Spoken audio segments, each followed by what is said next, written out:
Students, मैं रवि कश्यप और स्वागत करता हूँ आपका कॉमर्स विद रवि कश्यप में।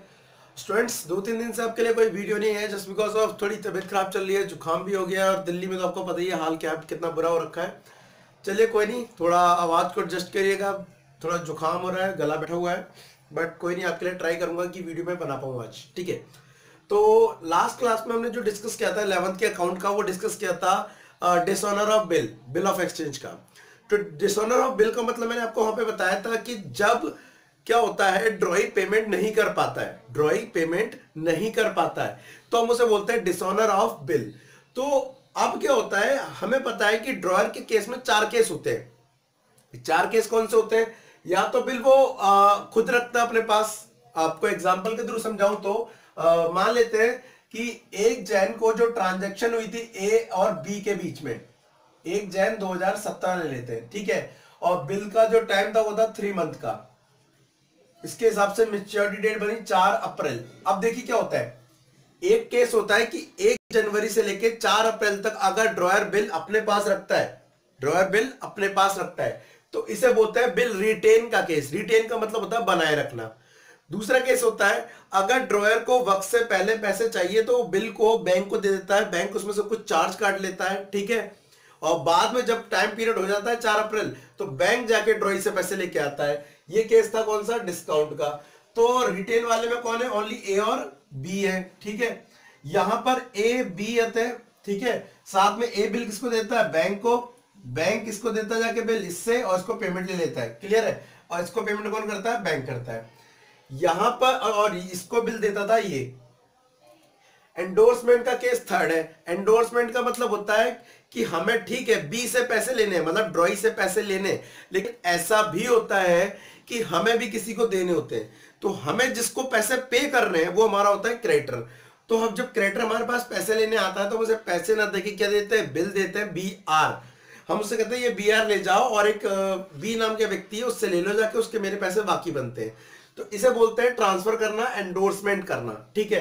तो इस केस में क्या हुआ कि ए और बी है, बी ने साइन करके बिल किसको दिया? ए को, ए ने वो बिल किसको दे दिया? अपने क्रेडिटर को, सी मतलब यहाँ पे क्रेडिटर है, और सी ने वो पैसे किससे लिए जाके? बी से। इसे बोलते हैं एंडोर्समेंट का case. And last, send for collection. Send for collection का मतलब है कि एक डिपार्टमेंट होता है कलेक्शन अकाउंट, जिसको हम अपने सारे बीआर बीपी देते हैं और कहते हैं कि इसमें से जितनी पेमेंट होनी है पेमेंट कर देना, जितने को रिसीव करना है ऑन मैच्योर डेट रिसीव कर लेना, उसके बाद जो भी लमसम बने वो हमारे बैंक अकाउंट में आप ट्रांसफर कर दीजिएगा। तो इसे बोलते हैं सेंड फॉर कलेक्शन का केस। इसमें ए बी तो होते ही है, बी ने बिल किसको दिया? ए को, ए ने किसको दे दिया? सेंड फॉर कलेक्शन अकाउंट को, और कलेक्शन अकाउंट ने बिल किसको दे दिया? बी को। ये पेमेंट इसको करेगा और ये पेमेंट इसको करेगा। तो ये 4 केस होते हैं, ठीक है। अब हो क्या रहा है कि चारों केस में डिसऑनर की एंट्री भी अलग होगी। अब मान लीजिए बिल किसके पास था? बैंक के पास। बैंक गया ड्रॉई के पास, ड्रॉई से बोला भाई पैसे दो बिल के बदले, ड्रॉई ने मना कर दिया, तो यहां तो प्रॉब्लम हो जाएगी। तब एंट्री क्या होगी? अगर बिल क्रेडिटर के पास है तब एंट्री क्या होगी, और अगर बिल सेंड फॉर कलेक्शन के पास है तब क्या है। तो मैं एक सिंपल सा चार्ट बनाया आपके लिए ताकि आप एक साथ चारों केस समझ सकें कि ड्रॉयर की बुक में, अभी मैं ड्रॉई की नहीं बता रहा हूं, ड्रॉयर की बता रहा हूं कि ड्रॉयर की बुक में अगर डिसऑनर होता है तो अलग अलग केस में क्या एंट्री होगी। तो सबसे पहले बात करते हैं रिटेन की। पहले बता दूं आपको, मैं जो बता रहा हूं आपको वो ड्रॉयर की बुक बता रहा हूं। ड्रॉयर की बुक में अगर ये वाला केस है तो ये एंट्री होगी, ये केस है तो ये एंट्री होगी, ये केस है तो ये, और सेंड फॉर कलेक्शन का होगा तो ये वाली एंट्री। और ये आपको ये बता दूं, यहां पर जब भी बिल डिसऑनर होता है तो एक एनसी कराई जाती है, नोटिंग चार्जेस। इस बात के लिए, ये रजिस्टर कराने के लिए नोटिंग चार्जेस मतलब नोट करवाना कि हमने आज बिल की पेमेंट लेने गए थे, उसने मना कर दिया, तो उसका जो भी एफिडेविट बनता है, जो भी बनता है वो हम बनवा लेंगे, जिसके 5, 10, 15 जो भी क्वेश्चन के अकॉर्डिंग रुपए लगेंगे, वो अभी कौन पे करेगा? ड्रॉयर, और जिसके पास बिल था पेई। अदरवाइज बाद में पे कौन करेगा? ये हम वसूलेंगे किससे? ड्रॉई से, ठीक है। तो चलिए केस करते हैं डिस्कस। फर्स्ट केस, फर्स्ट देखिए, शुरू की 2 एंट्री सेम रहेंगी। कौन सी वाली? सेल करने की और बीआर आने की। ये वो डेट है, वो एंट्री है जो होगी कौन सी तारीख को? 4 अप्रैल को, अकॉर्डिंग टू दिस क्वेश्चन। मतलब ऑन मैच्योरिटी डेट पेमेंट तो हो नहीं रही। पहले क्या होता था? Cash account debit to BR होता था, लेकिन अब तो पेमेंट मिल नहीं रही है। तो यहां पर हम डिफरेंट केस में वो पेमेंट वाली एंट्री को हटाकर ये वाली एंट्रियां करेंगे। तो चलिए डिस्कस करते हैं। सबसे पहला है रिटेन का केस। तो रिटेन का केस का मतलब है बिल किसने? ए ने अपने पास रखा। अब ए ने सेल करी, ए ने बी आर लिया और ऑन मेच्योरिटी डेट 4 अप्रैल को वो बिल लेके जा रहा है। उसने कहा लीजिए भाई अपना बिल लीजिए और मुझे कैश दीजिए। उसने मना कर दिया, कोई भी कारण हो सकता है, उसकी मजबूरी हो सकती है, वो मना देना ही नहीं चाहता। तो हम क्या करेंगे, वो मैंने आपको बताया था कि बी आर अगर कैंसिल हो जाता है, देखिए आप मना करते बी आर क्या हो जाएगा, कैंसिल, और बी आर कैंसिल हो जाता है तो बन जाता है डेटर। तो डेटर का नाम होता है ड्रॉई, ठीक है। सो यहां पर जब बिल एंड क्या हुआ, डिसऑनर हुआ, तो इन दैट केस ड्रॉई को क्या कर दिया जाएगा, डेबिट, ठीक है, टू बी आर और एनसी का अमाउंट जोड़ देंगे। एग्जांपल के लिए अगर बिल 500 रुपए का था और एनसी हुई है 10 रुपए की, क्योंकि अभी ड्रॉयर को पे करने पड़ेंगे, तो एनसी कितने की हुई है, 10 रुपए की। अब इस 10 रुपए को हमें क्या करना पड़ेगा, टोटल करके ड्रॉई के अमाउंट में जोड़ देंगे और टोटल ड्रॉई से हमें पे करने लेने हैं कितने, 510 रुपए। उसके बाद बात करेंगे केस सेकंड की, डिस्काउंट का। देखिए यहां पर 2 एंट्री होती है, लेकिन यहां पर एक हम कंबाइंड एंट्री करेंगे जिससे हमें ज्यादा एंट्री ना करनी पड़े। इस केस में भी, एंडोर्समेंट में भी और सेंड फॉर कलेक्शन में भी। तो सबसे पहले बात करेंगे किसकी, डिस्काउंट की। देखिए सबसे पहले इसमें हुआ क्या, जब इसने पेमेंट करने से मना करा तो ये बिल किसको लाके देगा, सॉरी बैंक बिल लाके किसको देगा, ए को। हम बात कर रहे हैं किसकी बुक की, ए की बुक बना रहे हैं, ये ध्यान रखिएगा। अब ए के पास पहले बी आर आया और किससे आया, बैंक से। Bank B R account debit to bank, इसके पास बी आर आया, किससे आया, बैंक से आया। या सिंपल लीजिए, हमें तो बैंक को पे करने पड़ेंगे, तो हमारे पास से कैश पैसा जाएगा, कहां जाएगा, बैंक में जाएगा, से कट जाएगा हमारे, तो इसलिए टू बैंक आ गया। या दूसरी तरफ से आप ये समझिए कि हमारे पास बी आर आया है और किससे आया, बैंक से आया, जो भी समझिए आप, ठीक है। उसके बाद ये किसको दे देगा वापस, एक तरह से बिल कैंसिल हो गया और ड्रॉई को क्या कर देगा, वो बी आर कैंसिल करके क्या बना देगा, ड्रॉई बना देगा। तो एंट्री होगी ड्रॉई टू बी आर। ये मैं बता दूं, ड्रॉई का मतलब यहां पर क्या है, डेटर। ड्रॉई का मतलब क्या है, डेटर। तो आपको मैंने बताया अगर बी आर कैंसिल होंगे तो क्या बढ़ जाएंगे, डेटर बन जाएंगे वो। तो डेटर इंक्रीज होंगे according to real account, when assets increases debit होता है और अगर असेट डिक्रीज होता है तो क्रेडिट होता है। तो बी आर तो कम हो रहा है, सो दैट्स व्हाई क्रेडिट हो रहा है, और असेट्स बढ़ रहा है, डेटर बढ़ रहा है, इसलिए डेबिट हो रहा है। लेकिन दूसरे वे में समझिए, तो जब बिल यहां पर आया, फिर हम उसे क्या कर रहे हैं, रिटर्न कर रहे हैं बी को, तो drawee debit to B R हो गया। और अब ये 2 एंट्री का हम क्या कर देते हैं, ड्रॉई को ड्रॉई से कैंसिल, सॉरी बी आर को डेबिट को क्रेडिट को कैंसिल कर देते हैं, ठीक है। और उसके बाद आप देखिए बचा क्या, बैंक और ड्रॉई, तो डेबिट को ड्रॉई, तो इसकी कंबाइंड एंट्री बनी, ड्रॉई डेबिट हो गया और बैंक क्या हो गया, क्रेडिट हो गया। और एनसी का अमाउंट तो आपको शो करना ही है, जो भी है, कितना रुपए, 10 रुपए, तो यहाँ पे 10 रुपए, यहाँ 500 रुपए और ये 510 रुपए। क्लियर है। उसके बाद केस नेक्स्ट, एंडोर्समेंट का केस, सेम केस, यहां पर बस बैंक की जगह क्या आ जाएगा, क्रेडिटर। तो पहले जब इसने पेमेंट करने से मना करा, इसने बिल किसको दे दिया, ए को दे दिया, तो ए के पास क्या आया, बी आर आया, असेट्स बढ़ गए, ठीक है, और क्रेडिट लायबिलिटी बढ़ गई, क्योंकि अब क्रेडिटर को जब पेमेंट नहीं मिली तो हमारी लायबिलिटी जो कम हो गई थी वो क्या हो जाएगी, दोबारा से ज्यादा हो जाएगी। फिर उसके बाद हमने बी आर कैंसिल करके डेटर बना दिया, तो मतलब ये आने की एंट्री हो गई, अब ये आने की एंट्री हो गई, ये आने की एंट्री हो गई, ड्रॉई टू बी आर। फिर हम दोनों की कंबाइंड एंट्री करेंगे, तो बी आर से बी आर कैंसिल करो, drawee account debit to creditor और एनसी की एंट्री कर देंगे, ठीक है। मतलब ये वाली एंट्री करते हैं हम कंबाइंड एंट्री, कि बजाय इतना लॉन्ग रूट से जाने के डायरेक्ट ये वाली एंट्री कर दो, बजाय इतने लॉन्ग रूट से जाने की ये एंट्री कर दी जाए, ठीक है। आप जैसे भी समझिए, आपको एंट्री याद रहनी चाहिए कि टॉपिक वाइज हम क्या कर रहे हैं यहाँ पर, ठीक है। चलिए लास्ट केस समझ लेते हैं, सेंड फॉर कलेक्शन का। तो सेम केस जैसा एंडोर्समेंट में हुआ, जैसा डिस्काउंट में हुआ, बी आर आया सेंड फॉर कलेक्शन से, ठीक है, फिर ड्रॉई हो गया और बी आर चला गया। अब इसकी कंबाइंड एंट्री बनी, drawee to send for collection और एनसी का अमाउंट ये आ गया आपका, ठीक है।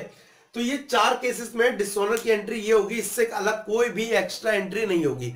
अगर आपके क्वेश्चन में एनसी का अमाउंट ना दिया हो, नोटिंग चार्जेस का, तो आप ये कैश वाली एंट्री हटा दीजिएगा सब में से, बाद बाकी सारी एंट्री क्या रहेंगी, कंबाइंड रहेंगी।